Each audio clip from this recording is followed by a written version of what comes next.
Run over to the book of Psalms and look at what we have here, chapter 1. How blessed is the man. Blessed. Very difficult word. Very difficult word. It's just like a huge bag or container filled up with everything that comes out of a right relationship with God. I mean, you could spend days just going through what it means to be blessed, but it's someone who is walking in a right relationship with God and has God's favor and God's care. God is intimately acquainted with this person and intimately acquainted sovereignly with His ways. Guiding, protecting, above, below. And what's this blessed man like? How blessed is the man who does not. Isn't that amazing? Usually when people talk about how can I be blessed, especially these TV preachers, it always starts with what you should do. But what you should do really doesn't matter if you don't get a hold of what you should not do. How blessed is the man who does not walk in the counsel of the wicked, nor stand in the path of sinners, nor sit in the seat of scoffers. Many Hebrew scholars believe there's a progression here. There may be, but we have to be careful with the nuance. And then when you look at it, first of all, does not walk in the counsel of the wicked.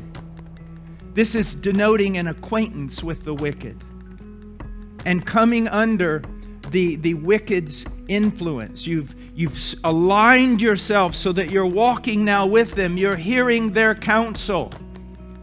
And it begins to have its impact. It says, does not walk in the counsel of the wicked, nor stand in the path of sinners. Now what you've done is you're no longer just being influenced. You have adopted their ways. You have become one with them. And then here's probably the most horrific because I've seen it. I've seen it so many times. Nor sit in the seat of scoffers. So first you come under their influence. Then you adopt their ways. Then you sit with them against the godly.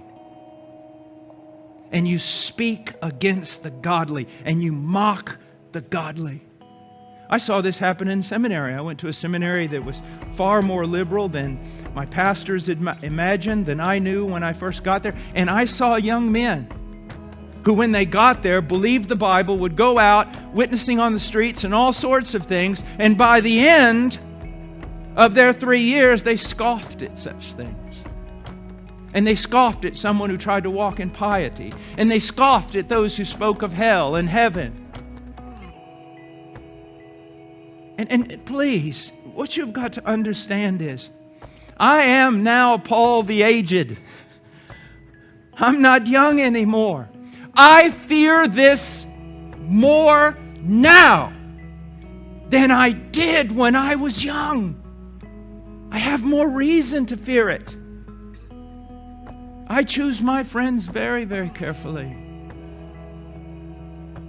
I choose what I watch with great care. What I listen to with great care. What I read. Why? For the preservation of my soul. This is not just about going to heaven and get a reward. This is the difference between heaven and hell. Fighting the good fight and not coming under ungodly influence. So before we get to verse 2 where he's delighting in the law of the Lord, there are things he should not do. He should not do. Do you see that?